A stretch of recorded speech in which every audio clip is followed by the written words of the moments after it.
If you've just got your Z Fold7, then this video is for you. Let's go. So after you unbox your Z Fold7, what's next? You obviously set up your accounts, you maybe do smart switch, get it all ready to the home screen and go through that rigmarole. But how do you use it or set it up to use it properly? The first thing you will want to do is understand the relationship between the cover screen and the inner display. Now there's two home screen situations here. You've got the cover screen and you've got the inner one, but you can set them up separately or have them mirror each other. If you choose the mirrored option, it'll actually mirror what the home screens are on the front on the inside. So as you swipe through on the inside, it's basically just a mirror on the two halves of the display as what the cover screen home screens are. But if you're like me and you like to set them up independently because each screen has a different purpose, then you can set them up and turn that toggle off. So you do that in the home screen settings, turn off cover screen mirroring, and then you can set them up independently. Have different apps and different widgets in different places, and that way each screen has its own purpose. As one screen is a phone and the other one a tablet, that would kind of make sense. The next part of the relationship is setting up the continuity between the two. By default, the continuity from the cover screen to the inner display is already on. If you've got an app open on the cover screen and you open it up, it'll automatically transition to that place. It's great for web browsing or if you're content watching, it's perfect. Pretty much every app supports this transition. If there's any app that doesn't, there's some little workarounds in GoodLock that you can make, but honestly, I don't think you'll find any issues. But if you wanted to go back the other way, if you had something open on the inner display and you wanted to transition to the cover screen, there's a couple of ways you can do it or not do it at all. In display settings in the phone, you can turn on continue apps on cover screen. And in there, you have three separate options to choose from: always, swipe up, and never. I find swipe up to be a really good middle ground because always will open the app on the cover screen regardless of what you were doing. If you wanted to lock it, well, you have to press the lock button after you've closed it. And that might not be convenient. Sometimes closing the fold, you intentionally want to close it. Swipe up keeps the lock screen activated and the little swipe up gesture appears, but it will automatically time out if you just put it in your pocket, and that way you don't have to think about it. But if you did need to unlock it and go into the app, you just swipe up on the lock screen and it goes and transitions to the app point where you were when you closed it. The next part is multitasking related, because you want to take advantage of that huge 8-inch inner display. We have to head to advanced features for this. First one to turn on is the dedicated multi-window menu. And this is a Fold-specific one. You won't find this on a normal smartphone. The toggle is called Show Multi-Window Menu with one window. Very literal name Samsung have got for their settings. Toggling this on will permanently showcase the multi-window menu toggle, so toggle a lot, at the middle of the screen. This usually only activates if you've got multi-window on, or if you've got two apps split side by side, but if you just got one window open, it'll show it there. This just makes it easier to head into multi-window settings and sort of activate split screen a little bit more conveniently. It also will help with Samsung DeX, especially with the new feature in oneui 8, where you can send an app from one display to the other. It's really neat. Next one to sort of toggle with is Flex Mode panel. Flex Mode takes advantage of the half folded state. So when you've propped it up at 90 degrees, lying it on a flat surface, the software will transition to be able to do some extra things. Especially works well with apps like YouTube and Gallery because it natively supports them. Camera's another one that's built in, but not every app supports it. Developers are getting a little bit lazy. So to help combat that, Samsung a few years ago built in Flex Mode panel and allowed you to turn it on for the apps that you'd like to use it with. If you go into Flex Mode panel in the settings, you can see all the apps that you can turn it on for. You can turn it on for all apps. However, I don't recommend that because then literally every app will do it. And if you don't want it to work with some apps and then later on you realize you do, when you do half flex it, a little icon will appear and you can press that and then Flex Mode panel will activate. And then what you have is access to sort of settings and toggles and different controls that you normally wouldn't have or might have to reach for different areas of the phone to activate. You could bring down the notification panel, you could take a screenshot, you've got media controls if it's a media app like Spotify, and then you've got a little touchpad that you can activate to turn it into like a laptop trackpad, a little scroll wheel on the side. Clever use of the form factor. Next up is the Taskbar.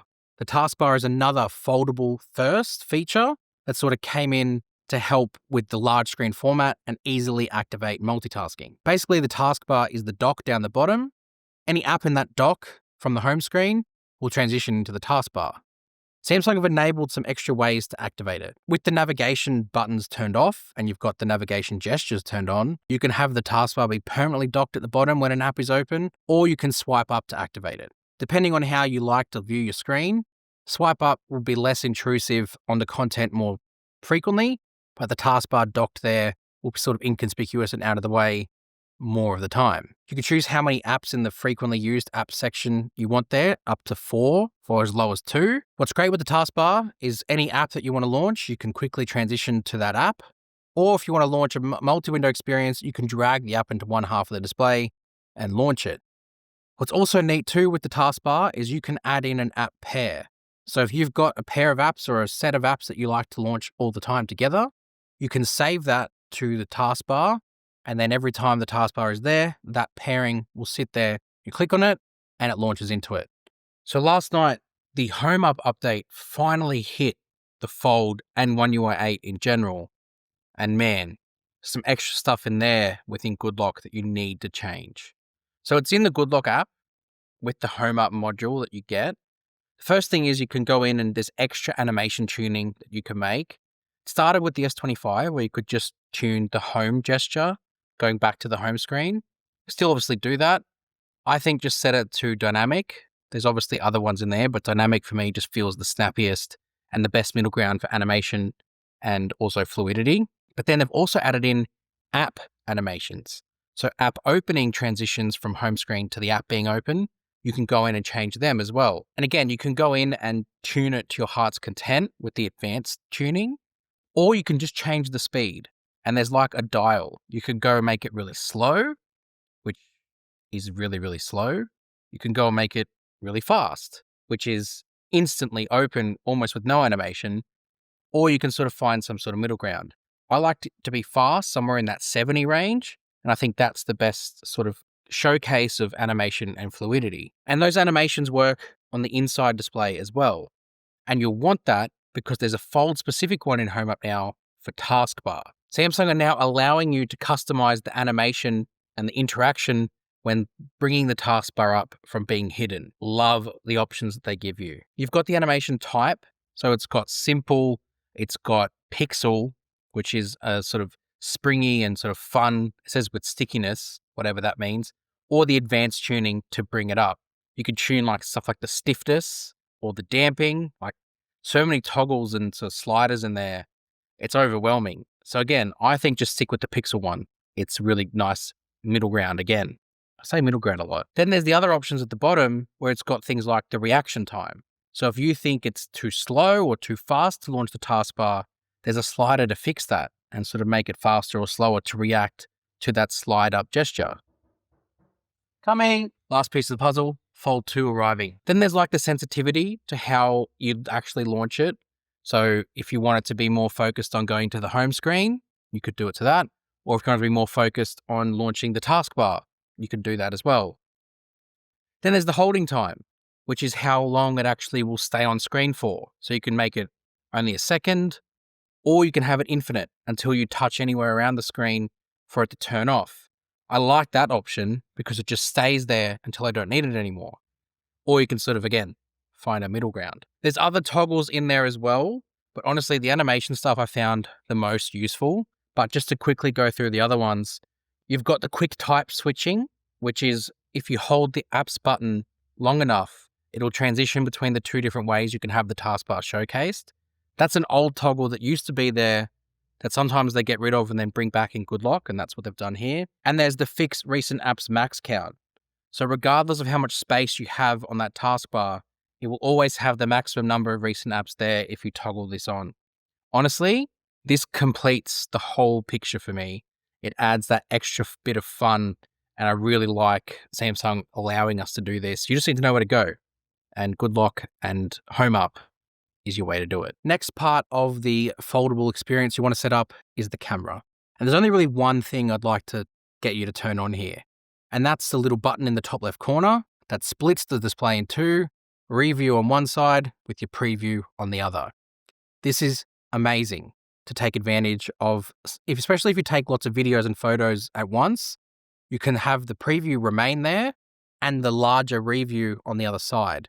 which means that you can either favorite it, share it straight from there, pinch to zoom in on it, or you can delete it from there too. That way, rather than having to go into the full-size review screen like you would on a normal phone, you can keep the preview there and more quickly snap another photo. Really convenient and just takes advantage of that form factor. And the last thing to change, or the last settings to sort of activate, is to do with Good Lock. In the multi-star module with Good Lock, you've got the I Love Galaxy Foldable. In here is where you can go to customize and tune more of the foldable experience. This is what I was talking about earlier when it comes to things like continuing apps on the cover screen. You can turn on every single app to do this, should you want to. A couple other things in here as well that you can go through. A lot of the stuff that has started in here has actually made its way into the full version of oneui now. That's what Good Lock is great for.